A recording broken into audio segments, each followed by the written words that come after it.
I had to pop two Zyn for this one. So you know my head hurts. But I don't know, guys. I'm starting to think that that some of these anti-Christian nationalists, they don't know what the heck they're talking about.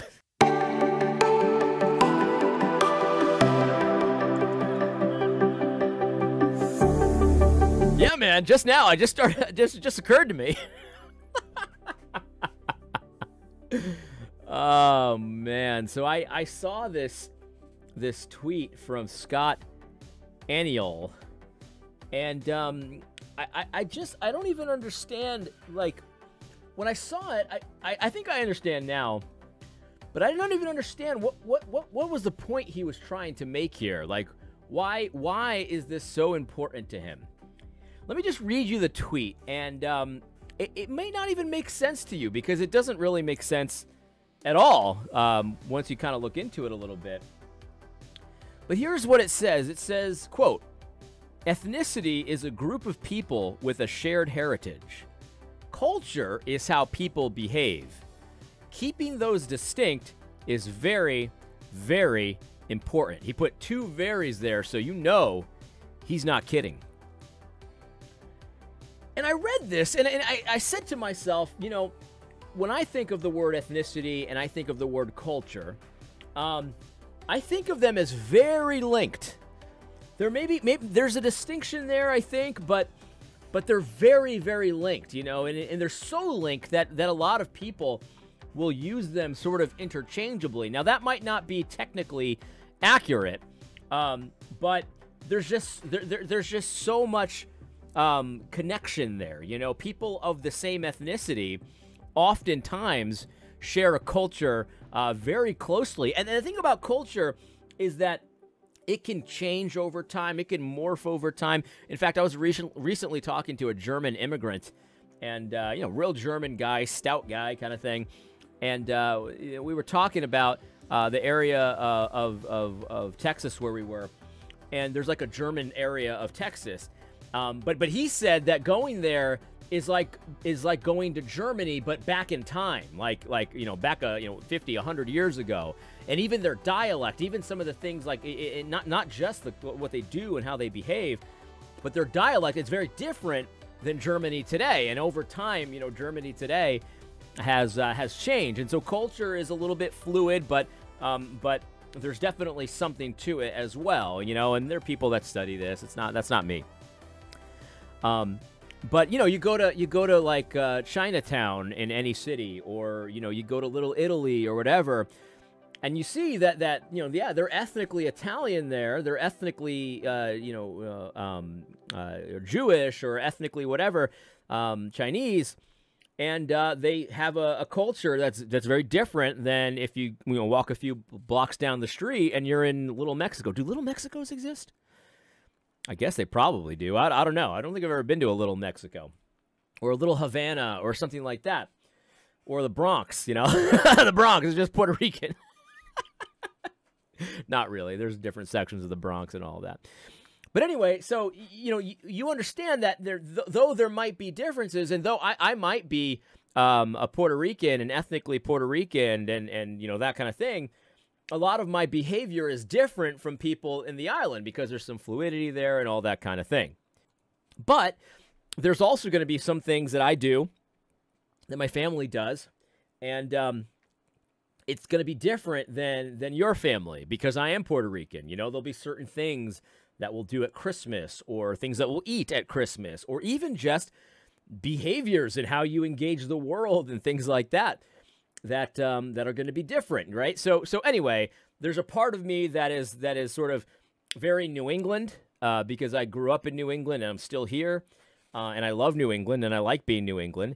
But at the same time, there's going to be certain parts of me that are, you know, very distinctly Puerto Rican, and you can tell, and that kind of thing.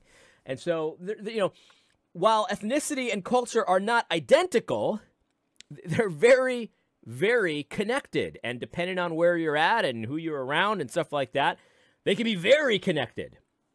And so it just didn't really understand why he was making this point. But actually, this is not the first tweet. He actually said a tweet similar to this, but he actually didn't put the the definition here. Ethnicity is a group of people with a shared heritage.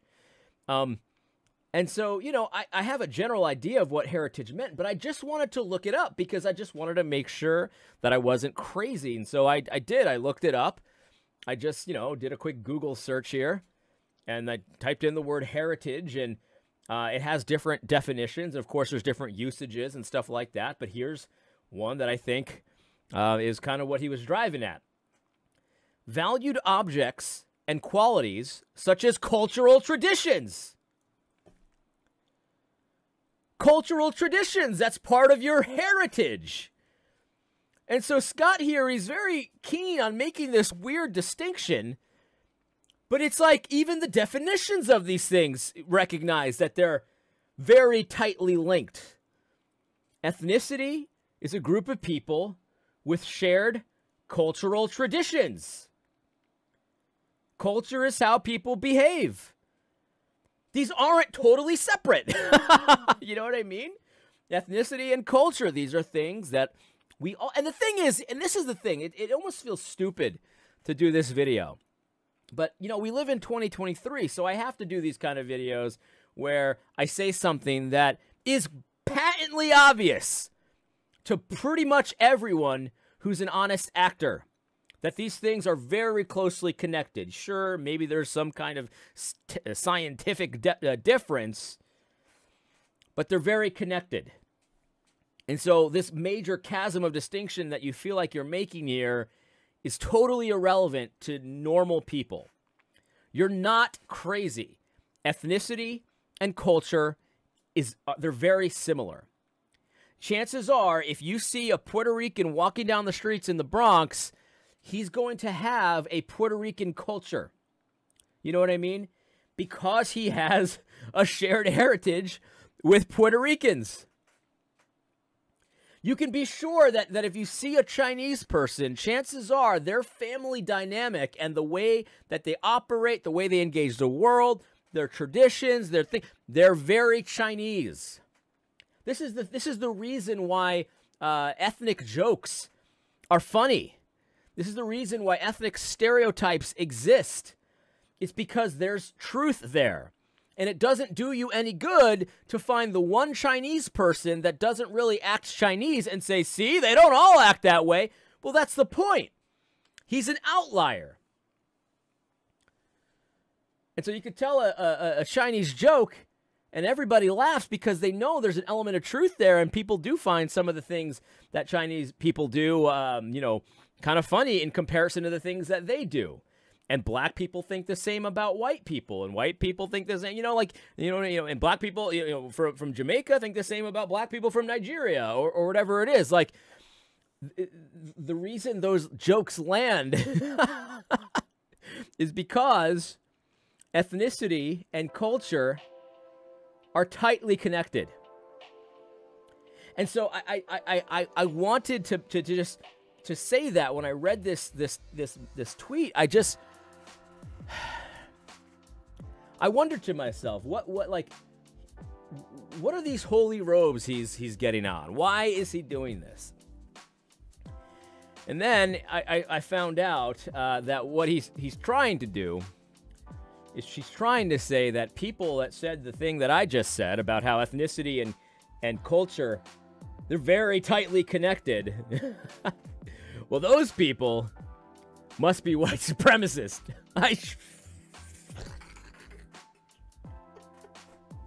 I kid you not. That's the point. That's the point.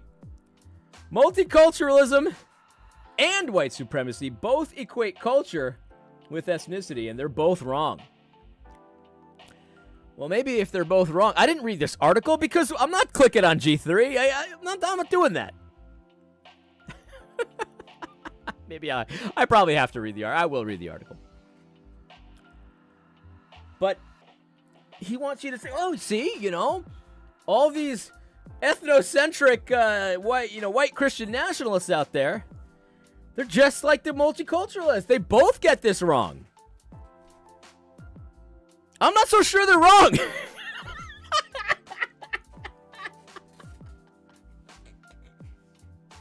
I'm not so sure that they're wrong.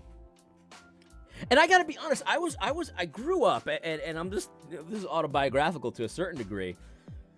I grew up, and my father, he raised me in a very New England kind of way. You know what I mean? My dad and my mother, they were both born in the Bronx, and all of my grandparents were both born in Puerto Rico, and they were raised differently than the way I was raised.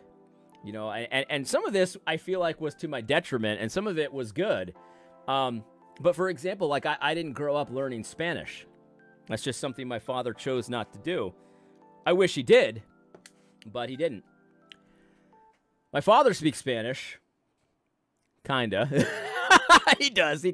People laugh at it the way he speaks. My mother speaks really good Spanish.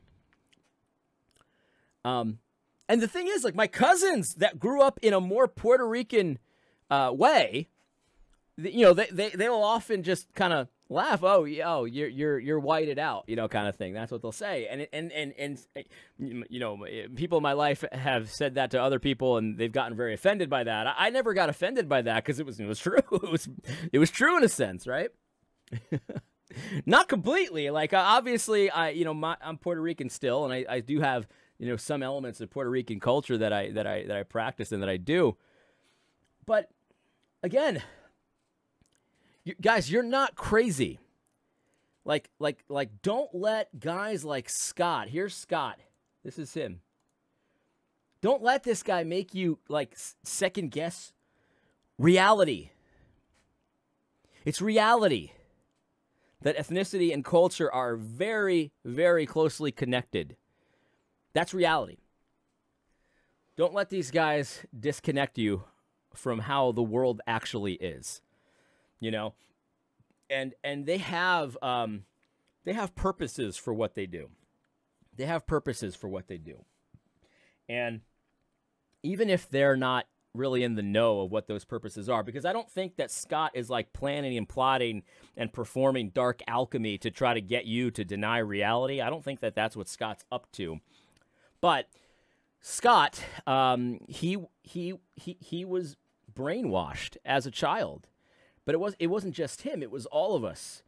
We all kind of grew up and were taught these doctrines, and many of them are just unexamined, and they don't comport with reality, and they're damaging, I think, to our nation. They're damaging to our nation. The other day on Twitter, I just said, the only thing remotely kinist that I've ever said is that, when you enter into an interethnic marriage, you marry someone of the other ethnicity, or you're considering it, you should do that after careful thought, after much prayer, after considering what your family members have to say, after considering, consulting with your pastor, even more so than a non-interethnic marriage, because everyone wants to do pre-marriage counseling, and the reason why you do that is because there are challenges. Marriage is wonderful, and my marriage is wonderful. Chances are a lot of your marriages are wonderful, but they're difficult. It's difficult to combine two families that aren't connected, right? And they have different expectations and assumptions of what the role of the husband, what the role of the wife is going to be, and a lot of times, sometimes the families don't even get along really. And so there's challenges that come with any marriage. And I think that with interethnic marriages, that's almost exacerbated even a little bit more, because when you have different cultures, the differences are going to be more stark. And so you need to enter that into a situation with your eyes open, with your expectations set properly, with a lot of consideration. A lot of consideration. It's not to say that they're bad and that you shouldn't do them, but you should think, and you should think long and hard before you do that. That was very similar to actually what Eric Kahn was saying the other day about adoption. When you adopt someone, that should be done with a lot of care, a lot of thinking, a lot of praying, a lot of soul searching and things like that. And the reactions to both of those statements, I'll be called a kinist for what I just said, even though obviously I'm not a kinist. And Eric will be called an anti-adoptionist or whatever they call him.